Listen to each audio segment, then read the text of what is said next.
Rahim. Alhamdulillah nahmaduhu wa nasta'inuhu wa nastaghfiruh. Wa na'udzu billahi min shururi anfusina wa min sayyiati a'malina. May yahdihillahu fala mudilla lahu wa may yudlil fala hadiya lahu. Asyhadu an la ilaha illallah wahdahu la syarika lah. Wa asyhadu anna Muhammadan abduhu wa rasuluh la nabiyya ba'dah.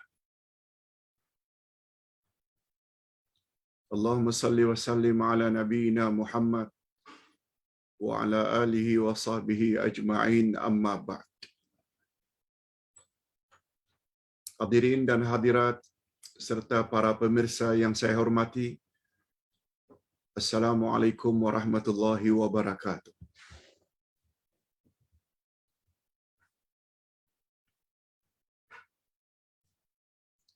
Alhamdulillah, kita bersyukur kehadiran Allah Azza wa Jalla.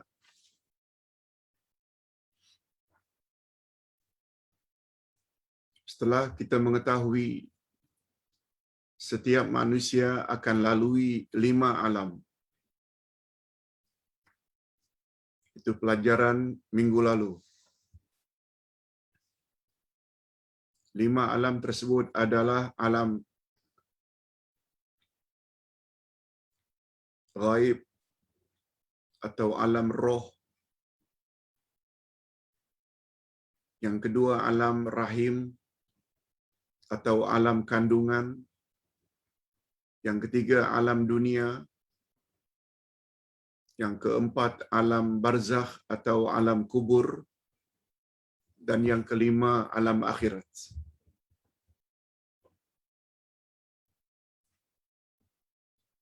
Kita juga telah katakan bahawa keadaan manusia bahagia atau menderita di 2 alam yang terakhir, alam barzakh dan alam akhirat, sangat ditentukan oleh aktiviti atau kegiatan yang mereka lakukan ketika di alam dunia. Nah, pelajaran kita pada pagi ini menjurus kepada amal apakah yang kita lakukan semasa di dunia yang boleh menolong kita di alam akhirat. Malah sebelum itu, alam barzakh juga tertolong. Amal apakah itu? Bukan saja dapat menolong kita di alam akhirat, juga boleh menolong kita ketika kita sudah mati, berada di alam kubur. Itu pembahasan kita dalam wasiat yang ke-24 ini. Kita teruskan.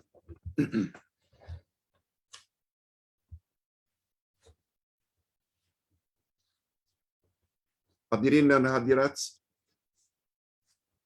bagus juga kalau Ustaz maklumkan awal-awal bahawa kita akan kembali mendengar kuliah 1 jam saja. Bukan 1 jam 20 minit, malah semalam sampai 1 jam setengah. Dia memberi kesan kepada tekak Ustaz. Rasa agak sakit. Voice box mungkin terganggu. Oleh sebab itu, mula hari ini kita akan mendengar kuliah online dari Ustaz. Kita cukupkan 1 jam saja. Tolong beri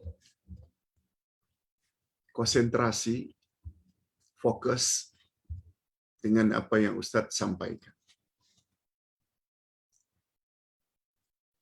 Juga tolong siapkan pen atau pensel, sebab setelah Ustaz baca topik ini, ada satu perkataan yang perlu kita robah.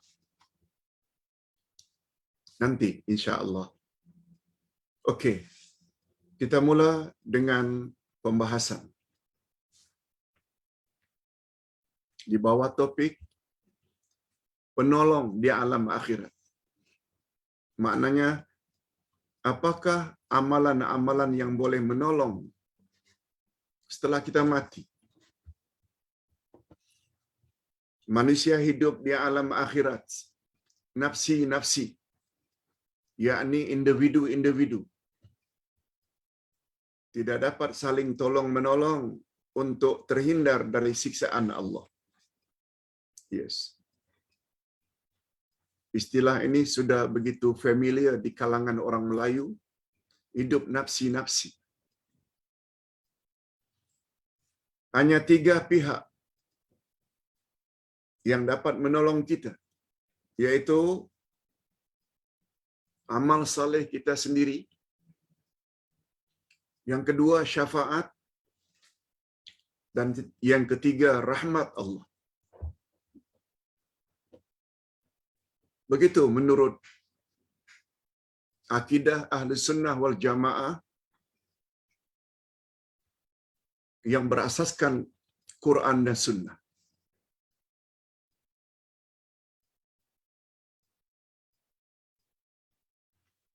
Bagaimanakah cara untuk mendapat ketiga-tiga penolong tersebut?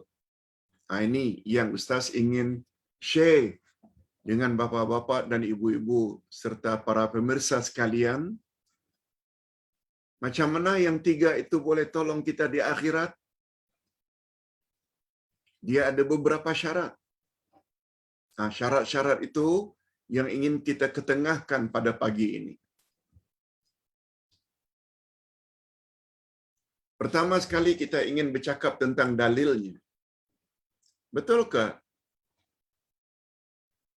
di akhirat nanti hidup nafsi-nafsi? Yes. Allah Subhanahu wa taala berfirman pada ayat terakhir dari surat Al-Infitar, atau 3 ayat terakhir dari surat Al-Infitar, ayat 17 hingga 19. Allah Subhanahu wa taala bertanya, A'udzubillahi minasyaitonir rajim. Wa ma adraka ma yaumuddin. Thumma ma adraka ma yaumuddin. Yauma la tamliku nafsun li nafsin syai'a. Wal amru yawma idzil lillah. Tahukah kamu apakah itu hari pembalasan? Kemudian, tahukah kamu apakah itu hari pembalasan? Hari pembalasan adalah satu hari ketika tidak berdaya sedikit pun untuk menolong orang lain. Hari pembalasan ialah suatu hari seseorang tidak ada daya pun untuk membantu orang lain, dan segala urusan di hari itu adalah dalam kekuasaan Allah. Ada perkataan nafsun li nafsin. Inilah yang selalu digunakan. Hidup di sana nafsi-nafsi. Kata Syekh Muhammad Amin Asy-Syangqiti dalam kitabnya Adwa'ul Bayan, yaitu Quran, tafsir Quran, kata beliau, inilah ayat yang menjadi penafsir bagi ayat Maliki Yaumiddin yang terdapat pada surat Al-Fatihah. Maliki Yaumiddin. Allah itu raja pada hari pembalasan. Apa maksudnya Allah itu sebagai raja pada hari pembalasan? Ini tafsirannya. Di mana pada hari pembalasan satu orang tidak boleh tolong orang yang lain walau sedikit. Segala urusan di hari tersebut hanya milik Allah. Itu makna Maliki Yaumiddin. Okey, kita baca ayat berikutnya. Dalil berikutnya. Ayat Al-Baqarah 255. Allah Subhanahu wa taala berfirman sebahagian dalam ayatul kursi, Man dzalladzi yashfa'u indahu illa biiznih ya'lamu ma baina aydihim wa ma khalfahum. Tidak ada dapat memberi syafaat di sisi Allah tanpa izinnya. Jika seseorang tidak dapat izin Allah, jangan haraplah akan dapat syafaat atau pertolongan dari orang lain. Allah mengetahui apa-apa di hadapan mereka dan belakang mereka. Dalil yang ketiga, dalam surat Al-Baqarah ayat 218. Innal ladzina amanu wal ladzina hajaru wa jahadu fi sabilillah ulaika yarjuna rahmatallah wallahu ghafurur rahim. Sesungguhnya orang-orang yang beriman, orang yang berhijrah, orang yang berjihad di dalam jalan Allah, mereka itulah mengharap rahmat Allah, dan Allah Maha Pengampun lagi Maha Penyayang.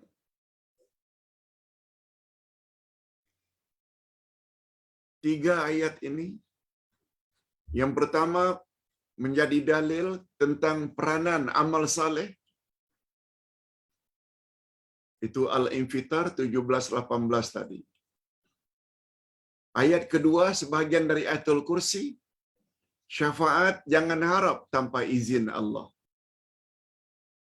Dan yang ketiga, Al-Baqarah 218 mengandungi syarat-syarat untuk mendapat rahmat Allah. Bukan ustaz yang cakap, Allah yang cakap.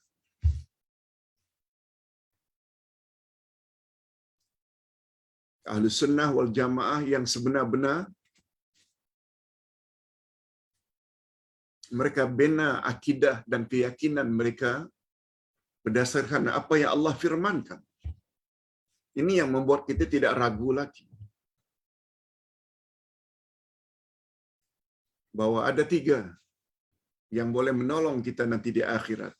Amal saleh sendiri, bukan amal orang lain, bukan. Itu sebabnya kita tidak begitu setuju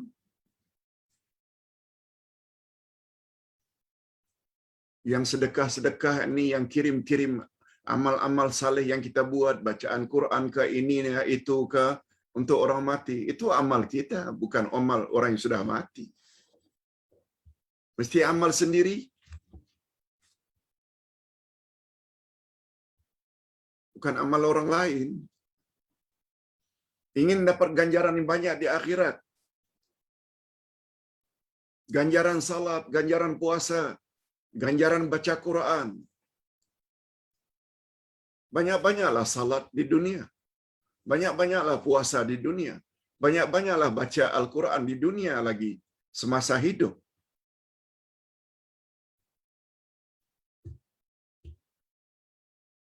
Berpesan pula itu, nanti 5,000, 10,000 kamu bayar ya orang supaya baca Al-Quran di atas kuburan ayah, di atas kuburan ibu, supaya mereka baca Quran sampai khatam. Itu amalan orang. Lain halnya berpesan pada anak-anak, 5,000, 10,000 duit ayah nanti. Tolong bantu ya, mana-mana masjid yang memerlukan bantuan, mana-mana rumah anak yatim yang memerlukan bantuan, itu bab lain. Apalagi yang dipesankan kepada anak. InsyaAllah amalan anak akan sampai pada mak bapak dalam kubur. Tapi di alam akhirat, mak bapak pun tak boleh tolong. Anak-anak pun tak boleh tolong. Itu hanya boleh hanya di alam barzakh. Begitu juga syafaat, ada syaratnya. Begitu juga rahmat Allah, ada syaratnya. Semua syarat itu mesti kita miliki selagi hayat di kandung badan.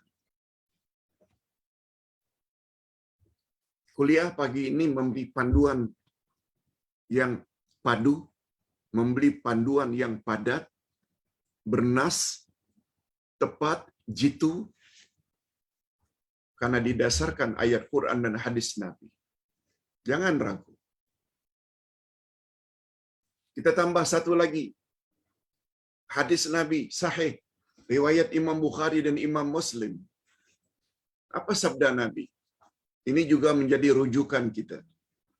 An Abi Sa'id Al-Khudri radhiyallahu anhu anin Nabi sallallahu alaihi wasallam anna Allah ta'ala yaqul syafa'atil malaikah wa syafa'al nabiyyun wa syafa'al mu'minun wa lam yabqa illa arhamur rahimin.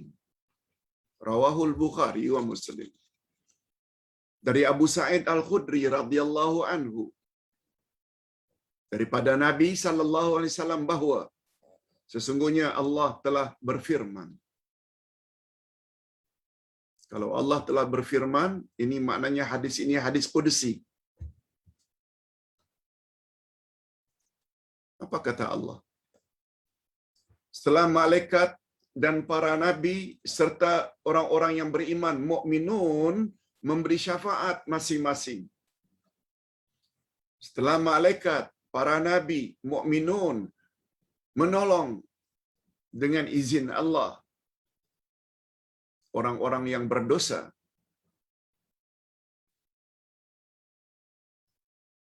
tidak ada lagi yang tertinggal.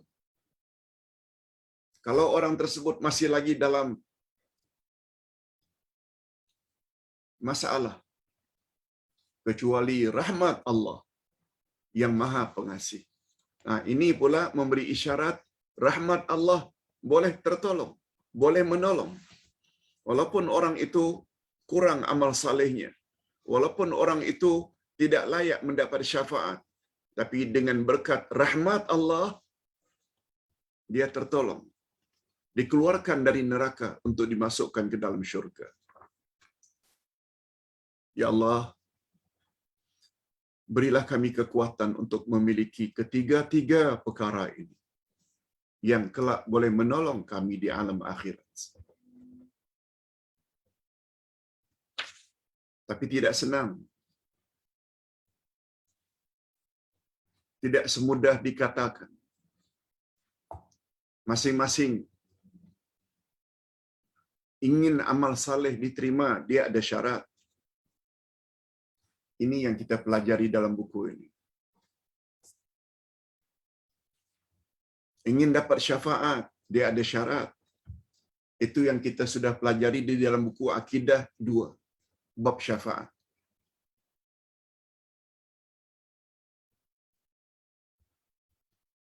Untuk mendapat rahmat Allah, dia ada syarat.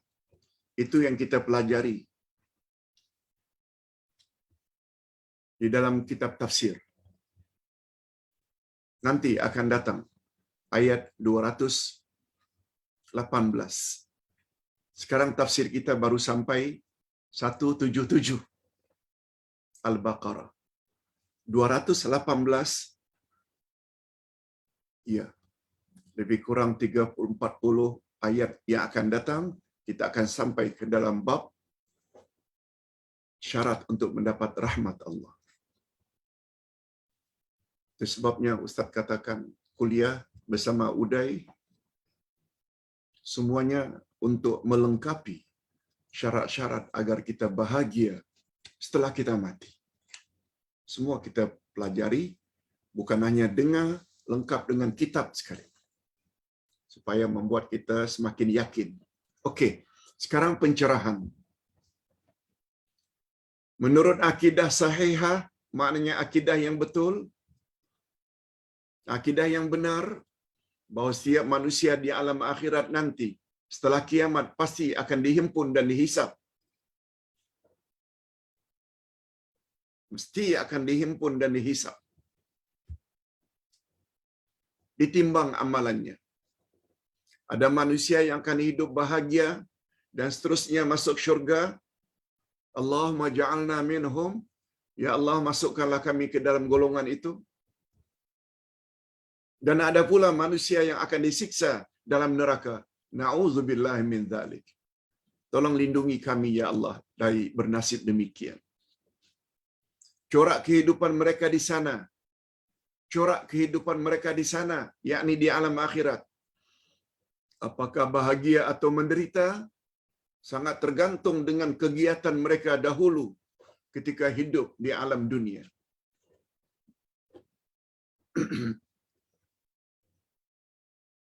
Itu sebabnya sebelum topik ini,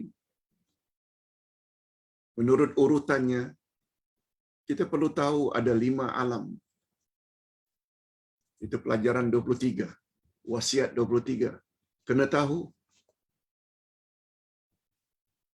Sebagaimana kata-kata para sahabat, manusia dicipta oleh Allah untuk hidup kekal abadi selama-lamanya. Hanya saja mereka mesti berpindah dari satu alam ke alam berikutnya. Alam roh, alam rahim, alam dunia, alam kubur, dan alam akhirat. Nah sekarang, semua kita mesti mati. Kullu nafsin dha'iqatul maut. Bila mati masuk kubur. Kemudian bangkit pada hari kiamat untuk dihisap. Apakah yang boleh menolong kita di sana? Sejak alam barzakh lagi, lebih-lebih lagi di alam akhirat, 3.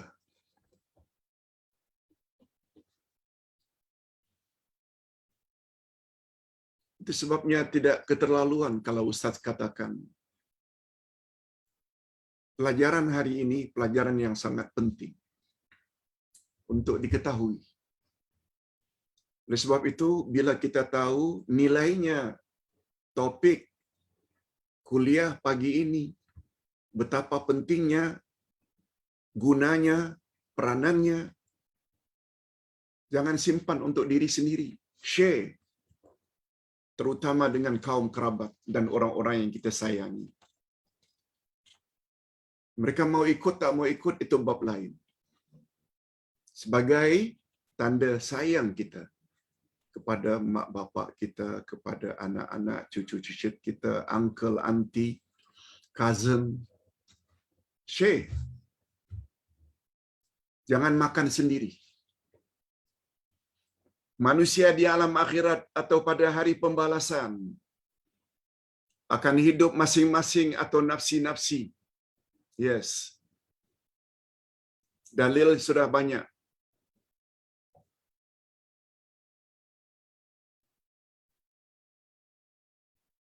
Tidak dapat saling tolong-menolong. Walaupun antara ibu bapa dengan anak-anaknya, atau sebaliknya, antara anak-anak dengan ibu bapaknya, atau antara suami dengan istri, atau sebaliknya, antara istri dengan suami, antara murid dengan gurunya, atau sebaliknya, antara guru dengan muridnya. Lihat balik surat Al-Infitar tadi. Pada hari itu tidak dapat saling tolong-menolong. Segala urusan pada hari itu hanya milik Allah.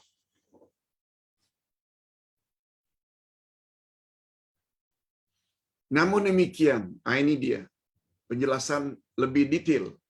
Namun demikian, Allah Subhanahu wa taala dan Rasul-Nya memaklumkan kepada kita bahwa 3 perkara yang boleh menolong kita di alam barzakh itu ialah, pertama, amal saleh. Yang kedua, syafaat. Yang ketiga, rahmat Allah. Ini kita ulang sekali lagi.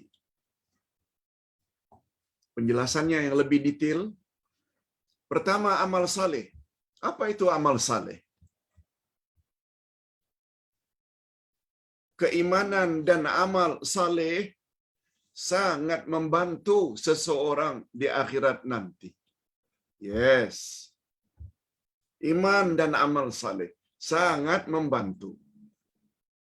Itulah sebabnya Allah menjelaskan bahawa semua manusia akan dilempar, dimasukkan dalam neraka kecuali mereka yang ada iman dan amal saleh. Ustaz hanya beri isyarat saja, yaitu ayat 5 dan 6 dari surat At-Tin.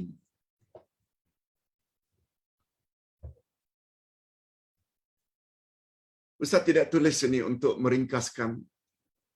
Ustaz tidak beri homework,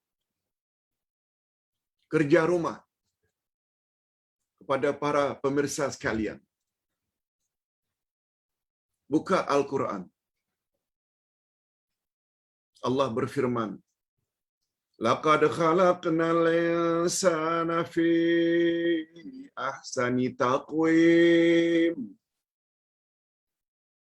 Summa radadnahu asfala safilina illa alladhina amanu wa amilus salihat." Terjemahan. Sesungguhnya kami jadikan manusia dalam bentuk yang paling cantik, yang paling elok, yang paling sempurna. Begitu kenyataan Allah. Kita manusia ni Allah jadikan dalam bentuk elok, cantik, sempurna, harmoni.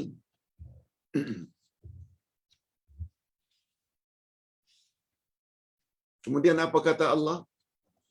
Kemudian kami lemparkan manusia tersebut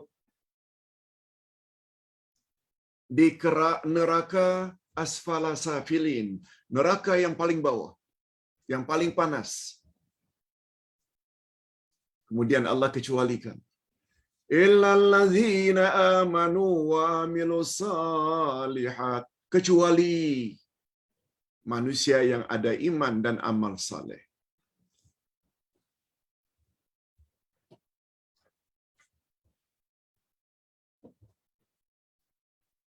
Sedikit penjelasan. Manusia dikatakan makhluk yang paling cantik. Kata para ulama tafsir, cantiknya manusia bukan pada rupa.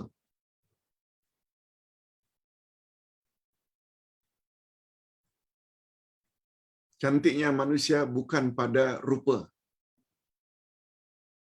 Oh, wajahnya jelita, handsome, badannya ramping, slim, tinggi, semampai. No. Cantiknya manusia bukan itu. Cantik manusia pada ilmu. Cantiknya manusia kepada akhlak. Cantiknya manusia karena mereka ada inisiatif, ada kreatif, ada daya cipta.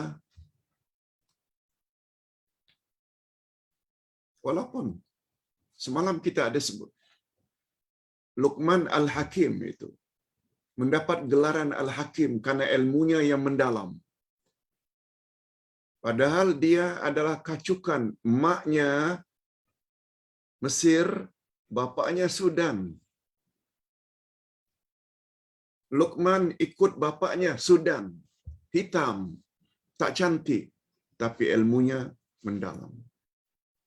Sampai Allah abadikan nama Luqman dalam Al-Quran. Betul tak salah satu surah dalam Al-Quran namanya surah Luqman? Mendapat gelaran Al-Hakim. Sebagaimana Allah sifati ayat kedua dari surat Yasin. Yasin wal Qur'anil Hakim. Karena Quran itu penuh dengan ilmu yang sangat mendalam. Itu sebabnya kita suka kaji Quran, kaji Quran, kaji Quran. Untuk menjadi insan yang sempurna. Jangan tolak Al-Quran. Tolak Quran, Tidak mustahil derajat kita lebih teruk dari binatang. Na'udzubillah.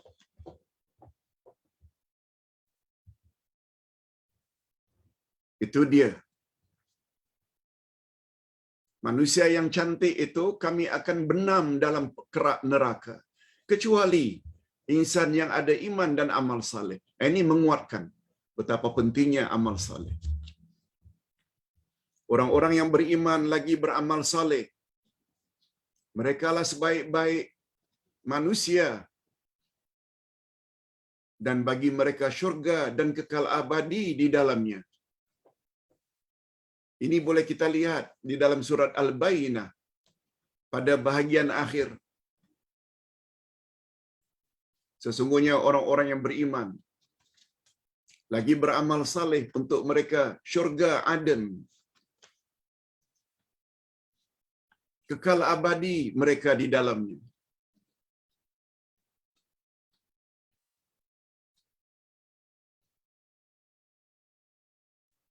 Surat Al-Bayyinah. Innal ladzina amanu wa 'amilus shalihat.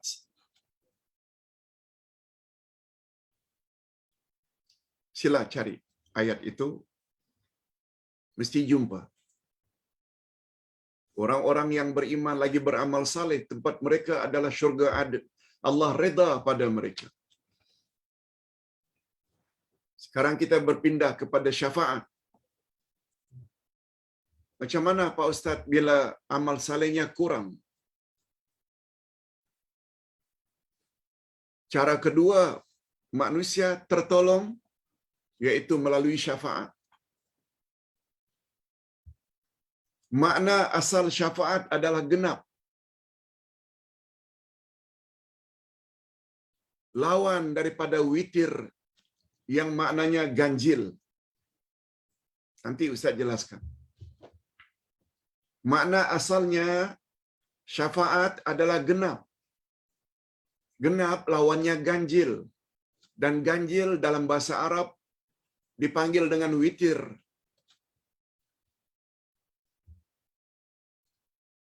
Sebabnya Allah Subhanahu wa taala bersumpah dalam Al-Quran, wasyafa'i wal watr, demi genap dan demi ganjil. Jadi syafaat diambil dari kata syafa' yang artinya genap. Macam mana Pak Ustaz? Syafaat yang artinya pertolongan berasal daripada genap. Sebentar lagi kita akan jelaskan. Oleh itu manusia yang pada asalnya hidup sendirian, nafsi-nafsi, sebatang kara di akhirat, lalu datang seseorang mendekatinya untuk menolongnya, maka hal ini disebut dengan syafaat, yakni dia yang pada asalnya sendirian akhirnya menjadi berdua atau genap. Betul tak? Ketika sendirian itu namanya ganjil, lalu ada orang yang datang mendekatinya. Betul tak akhirnya menjadi berdua? Menjadi berdua inilah yang dipanggil dengan syafaat. Namun untuk mendapat syafaat di akhirat, ada dua syarat yang perlu dipenuhi, yaitu izin dan reda. Lihat Al-Baqarah 255, yaitu ayatul kursi tadi. Man dzal ladzi yashfa'u indahu illa bi'idznih. Mesti ada syarat izin. Begitu juga ayat 26-27 dari surat Al-Jin. Di situ pula menyebut tentang syarat mesti mendapat reda Allah. Ustaz tak bagi tugas, lebih-lebih lagi pada hari Jumaat, tengok.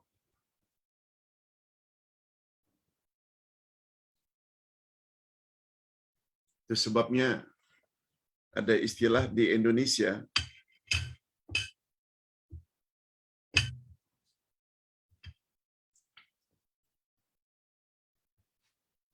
untuk menjadi manusia yang sempurna, kita jangan hanya kerjanya mencawan.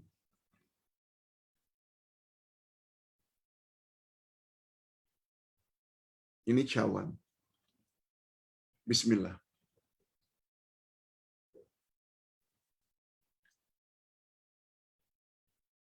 Kita juga perlu mencerek. Bukan menceret ya. Menceret itu ceret-beret. Mencerek dari perkataan cerek. Apa itu cerek? Bekas, tekoh, menuang.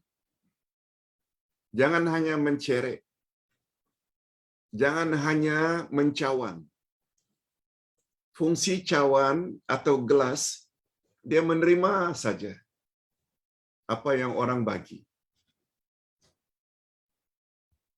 Kita juga perlu mencerek, menuang, memberi pertolongan, menolong orang lain, menjawab soalan orang, memberi pencerahan, bantu orang susah, itu mencerek. Jangan kerja kita seharian mencawan saja, menunggu saja. Kasihan orang, pemberian orang, itu namanya mencawan terus. Kita perlu mencerek. Itu sebabnya Nabi SAW bersabda dalam hadis sahih, Al-yadul ulia khairun minal yadi sufla. Al-yadil ulia, tangan yang di atas, khairun, better, lebih baik, minal yadi sufla, daripada tangan di bawah. Menada saja kerjanya. Minta bantuan orang saja kerjanya.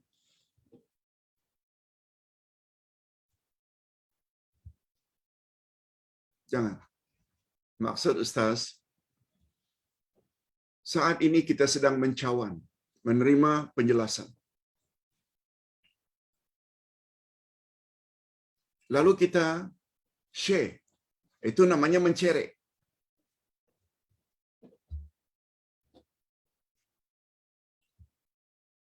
Tidak salah kita mencawan,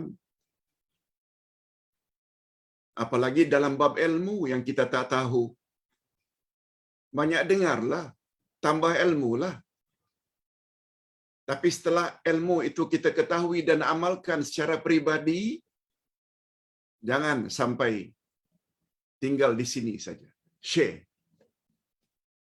Kalau sesuatu itu kita sudah yakini kebenarannya. Yes. Ingat selalu istilah mencawan dan mencerek.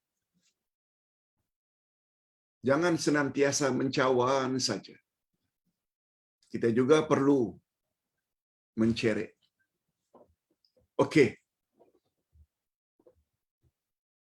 Tentang syafaat ini, Ustaz anjurkan, kita dah belajar dah. Buku Akidah jilid 2.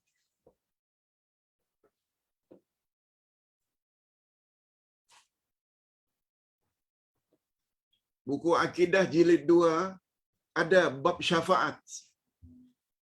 Ada bab syafaat. Tolong cari.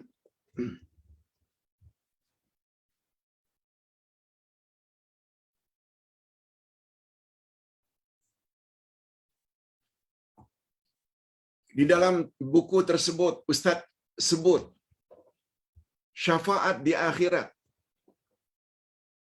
hanya berlaku bila memenuhi 2 syarat. 2 syarat. Syarat pertama, izin daripada Allah. Kita dah sebut tadi. Dalam ayatul kursi, Man dzalladzi yashfa'u indahu illa bi'izni. Tidak berlaku syafaat di akhirat kalau orang yang ingin memberi syafaat itu tidak mendapat izin daripada Allah. seseorang yang telah mendapat izin pun tidak berlaku syafaat. Kalau orang yang diberi syafaat itu tidak diredai oleh Allah. Jadi ada dua syarat. Pertama, izin Allah kepada orang yang akan memberi syafaat. Yang kedua, reda Allah kepada orang yang akan diberi syafaat. Okey, mudahnya Ustaz pernah tulis dulu di whiteboard atau blackboard A, B, C.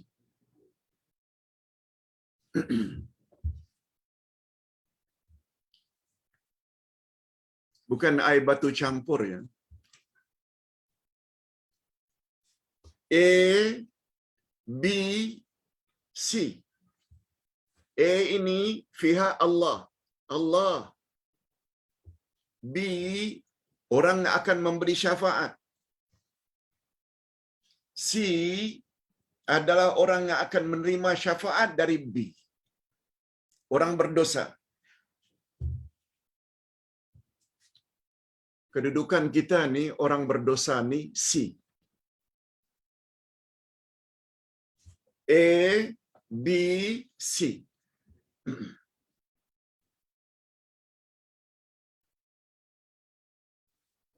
Yang akan memberi syafaat C adalah B. Contohnya Nabi Muhammad sallallahu alaihi wasallam.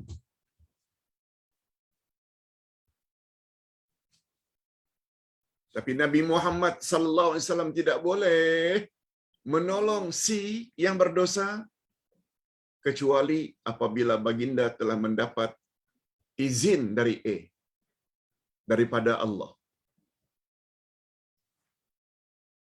Andai kata Nabi Muhammad sudah mendapat izin dari Allah, C belum tentu lagi boleh diberi pertolongan oleh Nabi Muhammad yang disebut syafaat, kecuali C telah mendapat reda dari Allah. Allah reda kepada C. Itu sebabnya kata Nabi sallallahu alaihi wasallam dalam satu hadis, setelah aku diberi izin oleh Allah untuk memberi syafaat umat manusia yang berdosa,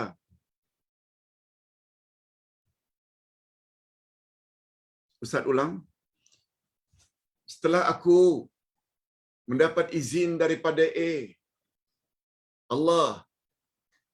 Allah beri izin padaku untuk memberi syafaat C. B sudah dapat izin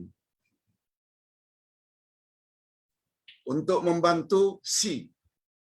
Kata Nabi, setelah aku dapat izin daripada Allah untuk memberi syafaat kepada manusia yang berdosa, lalu dari sekian banyak umat manusia yang berdosa, sejak daripada umat Nabi Nuh, Nabi Ibrahim, Nabi Musa, Nabi Isa,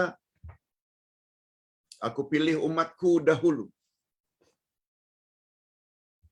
Nabi utamakan beri prioriti pada umatnya dahulu. Untung tak kita jadi umatnya. Nabi pilih dari sekian umat, umatnya dahulu. Untung. Tapi jangan lekas gembira. Hadisnya belum habis.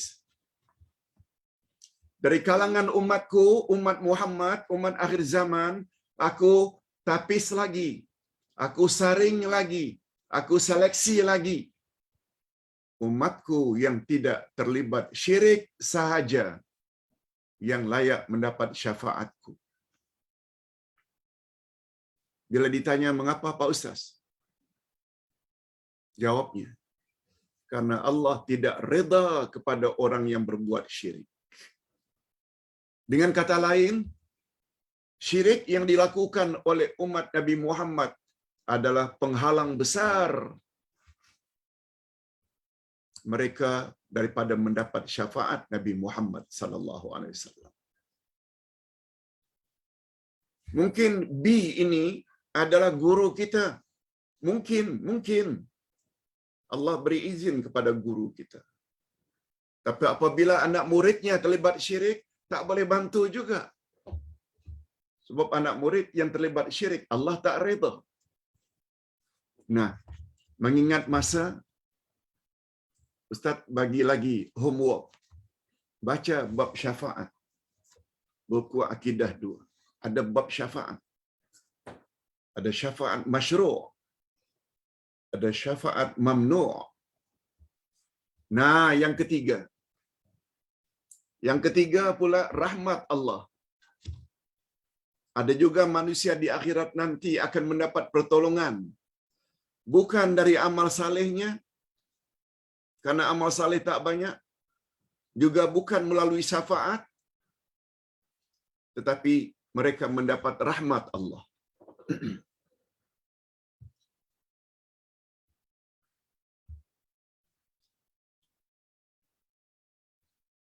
Rahmat Allah maknanya kasih sayang Allah.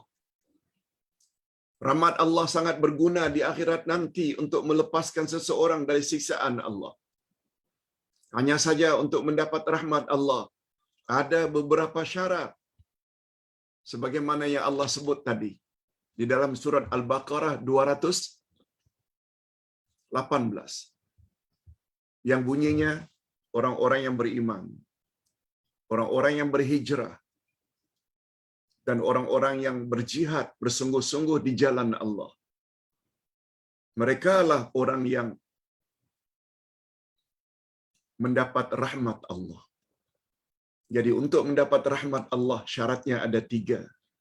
Iman mesti mantap, kita mesti berhijrah, dan yang ketiga, kita mesti bersungguh-sungguh untuk menjemput rahmat Allah. Nah, di sini yang Ustaz katakan ada sedikit pembetulan. Lihat muka surat 170. Ketiga faktor di atas. Apa itu 3 faktor di atas? Yakni amal saleh. Yang kedua, syafaat. Ustaz tertulis hijrah di sini. Bukan. Hijrah itu syarat untuk mendapat rahmat Allah. Tolong betulkan baris yang pertama, penghujungnya ganti hijrah dengan syafaat dan rahmat Allah. Ketiga faktor di atas yakni amal saleh, amal sendiri. Yang kedua syafaat, bukan hijrah ya, syafaat dan rahmat Allah. Mempunyai syarat-syarat tertentu untuk mendapatkannya. Ada syarat. Di bawah ini akan dipaparkan syarat-syaratnya.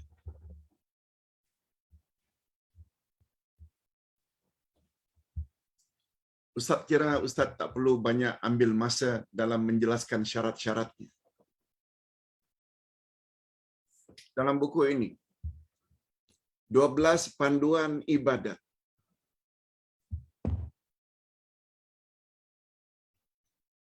Panduan ibadat nomor 1 saja, Ustaz dah sebut. Syaratnya, kalau awak seorang Muslim, tidak semua amal salehmu, termasuk salat, puasa, zakat, haji, Allah terima. Kecuali bila awak ikhlas lillah. Itu syarat pertama. Yang kedua, mutaba'ah, ikut cara Nabi ketika salat. Ingat falsafah rukun Islam. Salatmu, puasamu, zakatmu, hajimu, umrahmu, betul tak? Kesemuanya itu terletak di bawah 2 kalimah syahadat. Dan 2 kalimah syahadat ini sebagai rukun pertama, kata Imam Ibnul Qayyim, mengandung 2 syarat. Salatmu, puasamu, zakatmu, hajimu, mesti ikhlas lillah. Itu diisyaratkan oleh asyhadu an la ilaha illallah. Sesuai dengan maknanya, aku bersaksi tiada Tuhan yang berhak disembah melainkan Allah. Mesti lillah salatmu. Mesti lillah sedekahmu.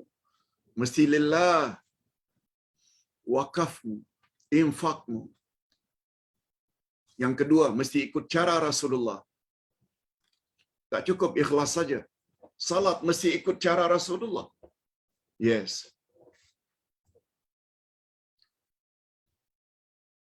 Tentu saja syarat yang pertama itu Muslim. Semua kita tahu, satu-satunya agama yang Allah redha hanya agama Islam. Lihat Ali Imran ayat 19. Inna dina indallahil Islam. Lihat ayat 85 Ali Imran juga. Yes. Wa may yabtaghi ghairal islami dina falan yuqbala minhu wa huwa fil akhirati minal khasirin. Siapa mencari agama untuk dianutnya bukan agama Islam, Allah tak akan terima agamanya itu. Mesti Muslim. Alhamdulillah kita sudah jadi Muslim, Muslimat. Tinggal 2 syarat lagi. Betulkan keikhlasan. Ikhlas dengan makna tauhid. Jangan campur syirik walau sedikit. Dan yang ketiga, syarat yang ketiga, ikut cara Nabi Muhammad sallallahu alaihi wasallam. Kita dah bercakap banyak tentang perkara ini, tak perlulah Ustaz ulang. Yang kedua, syafaat. Ini Ustaz detailkan sedikit. Seseorang boleh tertolong di akhirat nanti dengan 2 syarat, yaitu izin Allah dan redha Allah. Berikut ini penjelasan singkat tentangnya. Pertama, seseorang yang akan menolong orang lain yang berdosa di akhirat tidak akan dapat melakukannya tanpa izin Allah. Dalilnya, man dzalladzi yashfa'u indahu illa biizni.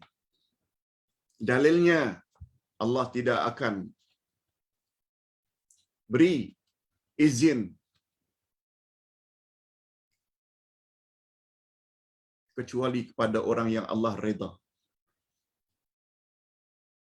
Itu sebabnya syarat yang kedua, walaupun sudah mendapat izin Allah, syafaat masih lagi terhalang jika orang yang akan ditolong itu berada atau tidak mendapat redha Allah.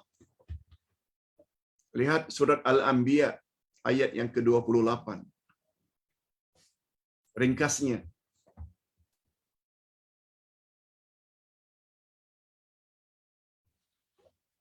di antara 2 syarat syafaat tadi, tolong bapak-bapak dan ibu-ibu serta para pemirsa jawab. Bagi kita orang yang berdosa ini, yang banyak dosa ini, walaupun kita banyak berbuat amal saleh, walau kita perlu tak mendapat syafaat dari Nabi Muhammad sallallahu alaihi wasallam? Perlu tak? Perlu. Okey. Dari 2 syarat tadi, izin Allah kepada B untuk menolong C yang berdosa kita.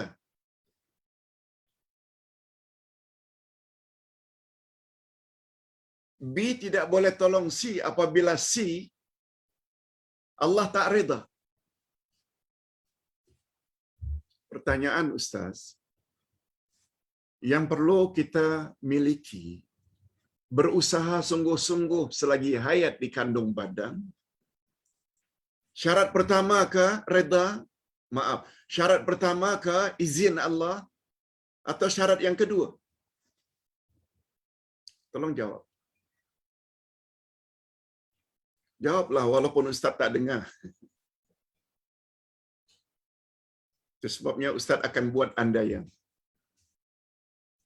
Bila bapa-bapa dan ibu-ibu serta para pemirsa jawab soalan Ustaz tadi, yang mustahak bagi kita ini izin Allah ke atau redha Allah? Andai kata bapa-bapa dan ibu-ibu serta para pemirsa jawab izin Allah, salah. Itu jawaban yang salah.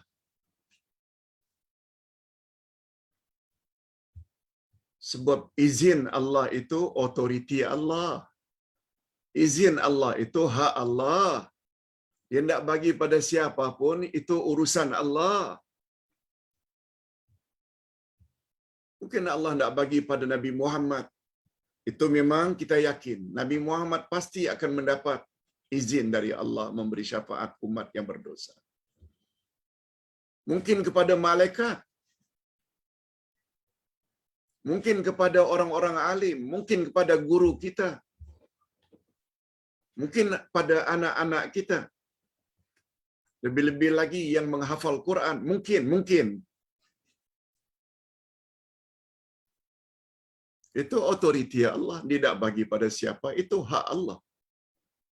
Oleh sebab itu, yang penting dari dua syarat tadi, izin Allah dan reda Allah, bila jawabannya yang sangat penting untuk kita usahakan selagi hayat di kandung badan adalah supaya mendapat reda Allah.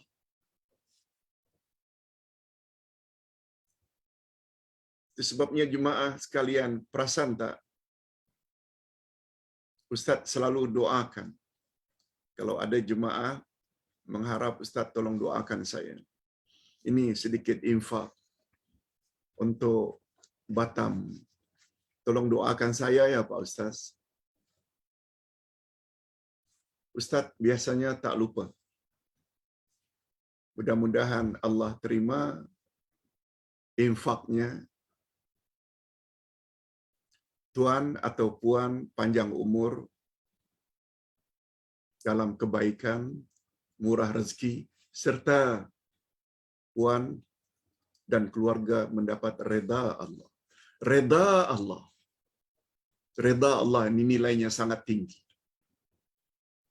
Reda Allah sangat mahal. Ustaz pernah cerita sebelum ini. Allah akan datang mengunjungi syurga. Lalu Allah tanya, wahai penghuni syurga sekalian, apa yang kamu dapati? Semua penghuni syurga menjawab, tak terbayang ya Allah, kami telah mendapat jauh daripada apa yang kami impi-impikan dan bayangkan sebelumnya. Luar biasa nikmat yang kau bagi untuk kami di dalam syurga. Makan, minum, pasangan, hiburan. Lalu Allah tanya, mau tak kamu sekalian, hei penghuni syurga, aku bagi lebih daripada apa yang kamu sedang kecapi, yang sedang kamu nikmati? Semua penghuni syurga teruja, ya Rab, ada lagi ke nikmat yang melebihi dari nikmat yang kami kecapi dan nikmati sekarang? Jawab Allah, ada. Redaya, yaitu redaku. Ini memberi isyarat, reda Allah itu mengatasi segala bentuk nikmat, hatta nikmat dalam syurga. Sebabnya kita kalau berdoa, kita sebut reda dulu baru syurga. Allahumma inni as'aluka redaka wal jannah. Ya Allah, aku mohon redamu dan syurgamu. Sebab bila dah dapat reda Allah, memang syurga tempatnya. Yes. Jadi jawaban yang betul dalam hidup, berusahalah untuk menjadi orang yang mendapat reda Allah. Tapi ingat, wahai anak-anak yang suka menyakiti hati mak bapak, durhaka pada mak bapak, menyusahkan hati mak bapak. Ingat sabda Nabi, ridallahi ala ridal walidain, wa sakhatullahi ala sakhatil walidain.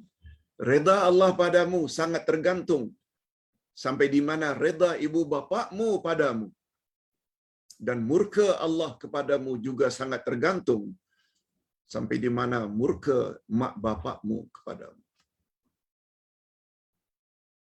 Oleh sebab itu, untuk menjemput reda Allah, pastikan kita mendapat reda mak bapak. Senangkan hati mereka, bantu mereka.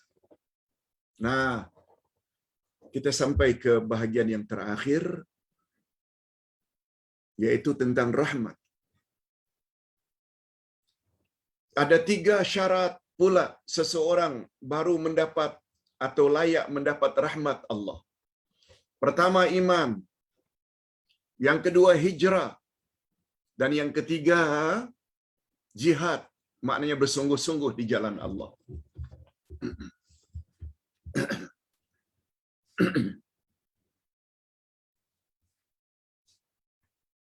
Ini boleh kita dapati pada ayat 218 dari surat Al-Baqarah. Alladzina amanu, orang yang beriman, walladzina hajaru, orang yang berhijrah, wajahadu fi sabilillah, dan berjihad bersungguh-sungguh di jalan Allah. Ulaika yarjuna rahmatallah. Mereka itulah orang yang mengharap sangat akan rahmat Allah. Ringkasnya, rahmat Allah akan dapat bila 3 syarat tadi kita miliki. Pertama iman. Cuma bila ditanya iman macam mana Pak Ustaz? Mesti iman yang tidak boleh bercampur dengan syirik. Ini boleh kita lihat pada ayat 112 dari surat Al-Maidah. Ayat 112.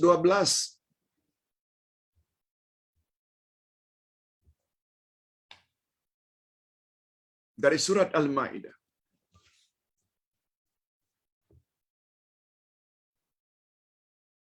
Betul.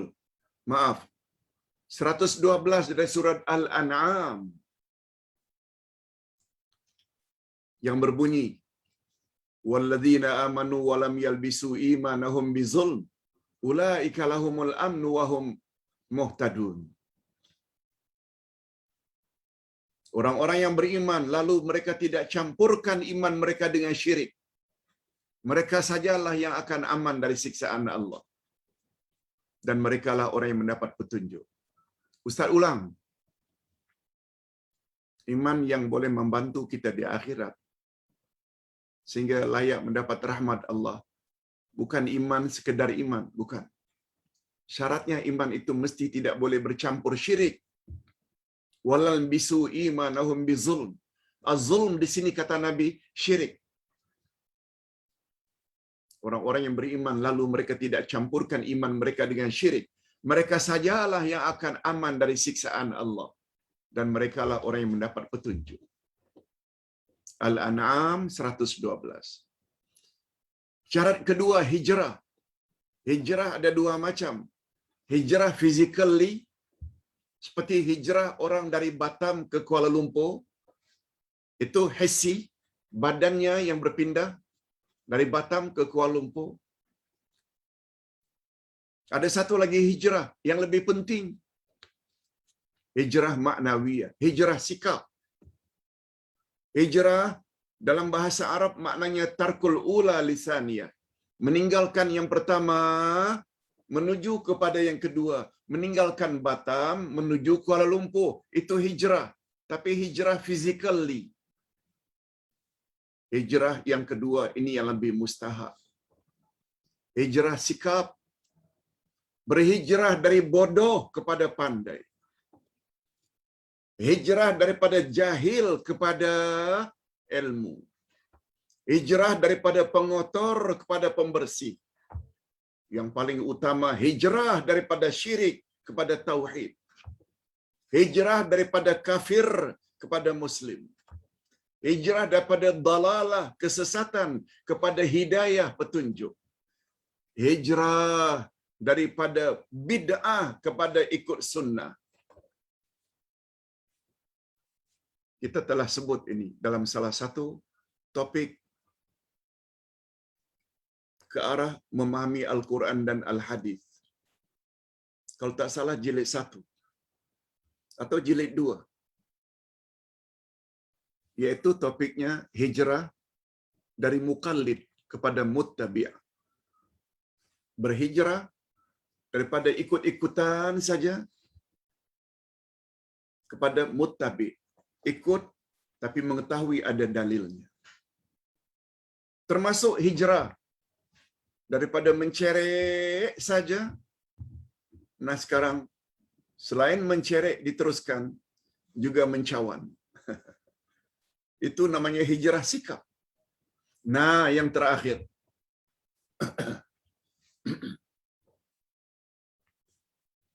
Terakhir, yaitu berjihad.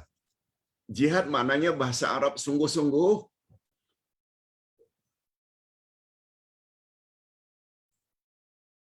Boleh tambah dalam bab jihad ini, boleh tulis pada bahagian akhir sekali, paling bawah sekali, surat Al-Ankabut, ayat yang terakhir. Surah apa?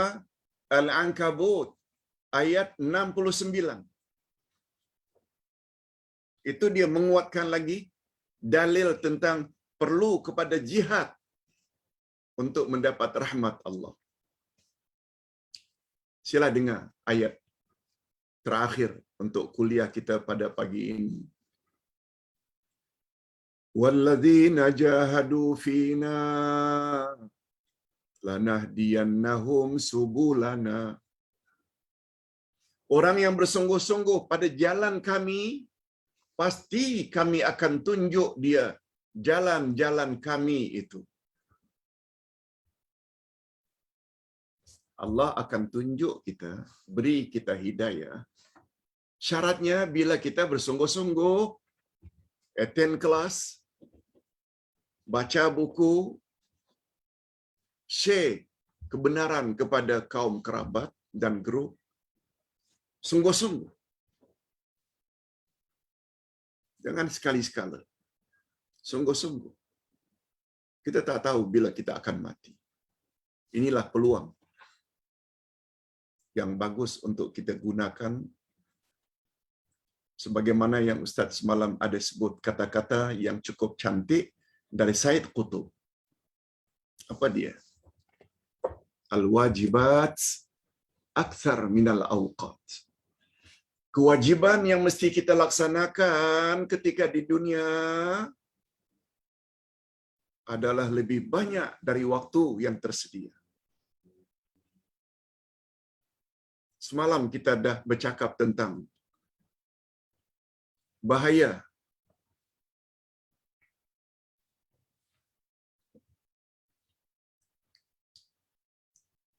amalan yang tidak berguna.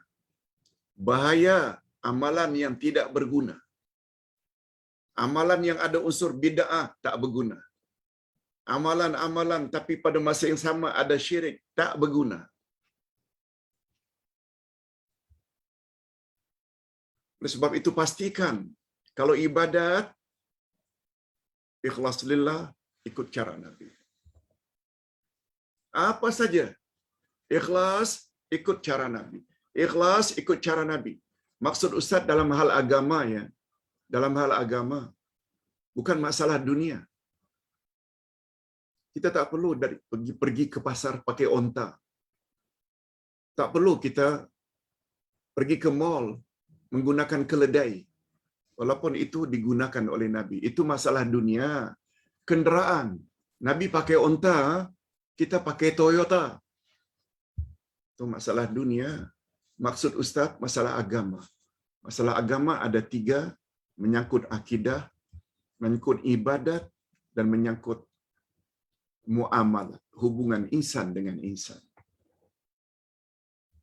Hadirin dan hadirat, minta maaf, Ustaz dah mula terasa sedikit nyeri di tekak. Kita akhiri dengan doa. Alhamdulillahirabbil alamin. Wassalatu wassalamu ala asyrafil anbiya'i wal mursalin wa ala alihi wa sahbihi ajma'in. Ya Allah, ya Tuhan kami, Nabi-Mu Nabi Muhammad sallallahu alaihi wasallam pernah bersabda, pada hari Jumaat ada satu ketika tidak seorang pun yang berdoa ketika itu kecuali Engkau akan kabulkan. Oleh sebab itu kami mohon kepadamu ya Allah, kabulkanlah doa-doa kami. Antara lain, ampunkanlah dosa kami dan dosa kedua ibu bapa kami, dan cucurilah mereka rahmat-Mu sebagaimana mereka telah didik kami sejak dari kecil. Juga kabulkanlah juga doa kami agar Engkau beri kami pasangan hidup dan zuriat keturunan yang menyedapkan pandangan mata dan hati kami dan jadikanlah kami pemimpin bagi orang-orang yang bertakwa. Ya Allah, ya Tuhan kami, pada pagi ini kami dapat mengetahui secara pasti ada 3 perkara yang boleh menolong kami di akhirat nanti dengan izin-Mu, yaitu amal saleh. Yang kedua syafaat. Dan yang ketiga rahmat-Mu, ya Allah. Masing-masing ada syarat-syaratnya. Kepada kami telah dimaklumkan syarat-syarat tersebut berdasarkan firman-Mu dan sabda Rasul-Mu. Oleh sebab itu berilah kami kekuatan, ya Allah, untuk melengkapi semua syarat-syarat tersebut selagi kami masih hidup. Allahumma khtim lana bihusnil khatimah wa la takhtim alina bisu'il khatimah. Wa sallallahu ala nabiyyina Muhammad wa ala alihi wa sahbihi ajma'in. Walhamdulillahi rabbil alamin. Subhanakallahumma wa bihamdik, asyhadu an la ilaha illa anta astaghfiruka wa atubu ilaik. Assalamualaikum warahmatullahi wabarakatuh.